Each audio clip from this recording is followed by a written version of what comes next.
அஸ்ஸலாமு அலைக்கும்.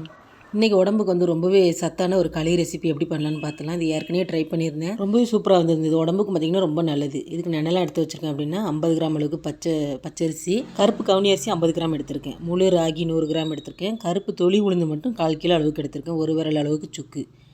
இந்த ராகி அதுக்கப்புறம் பச்சரிசி எல்லாமே பார்த்திங்கன்னா நல்லா க்ளீன் பண்ணிவிட்டேன். தண்ணி ஊற்றி நல்லா அலசிட்டு அதுக்கப்புறம் வறுத்து வச்சுருக்கேன். களி பண்ணுறதுக்கு வந்து 1 கப் அளவுக்கு களி மாவு, அதே 1 கப் அளவுக்கு தண்ணி, அப்படி இல்லைன்னா தேங்காய் பால் எல்லாம் ஊற்றி கட்டி இல்லாமல் நல்லா கலந்து வச்சுக்கணும். 1 கப் அளவுக்கு வெல்லம், அப்படி இல்லைன்னா கருப்பட்டி நல்லா பவுடர் பண்ணி போட்டுக்கோங்க. அதிலே 1/4 கப் அளவு தண்ணி ஊற்றி நல்லா கரைச்சி வந்ததுக்கப்புறமா கட்டி இல்லாமல் நம்ம மிக்ஸ் பண்ணி வச்சுருந்த களி மாவையும் சேர்த்துட்டு அடுப்பை லோ ஃப்ளேமில் வச்சுட்டு நல்லா கைவிடாமல் கிண்டிகிட்டே இருக்கணும். நல்லெண்ணெய் தேவைப்படுச்சுன்னா தேவையான அளவுக்கு ஊற்றிட்டு நல்லா அல்வா பதத்தில் நல்லா கிண்டி அரைக்கிட்டோம் அப்படின்னா களி வந்து சூப்பராக ரெடி ஆயிரும். களி மாவு பார்த்திங்கன்னா இந்த அளவுக்கு தான் திரிச்சு வச்சுருக்கேன். இந்த களி ரெசிபி வந்து உடம்புக்கு ரொம்பவே நல்லது. டேஸ்ட்டும் ரொம்பவே சூப்பராக இருந்துச்சு. கண்டிப்பாக நீங்களும் ட்ரை பண்ணி பாருங்கள். வீடியோ பிடிச்சிருந்தா லைக் பண்ணிட்டு சப்ஸ்கிரைப் பண்ணிக்கோங்க.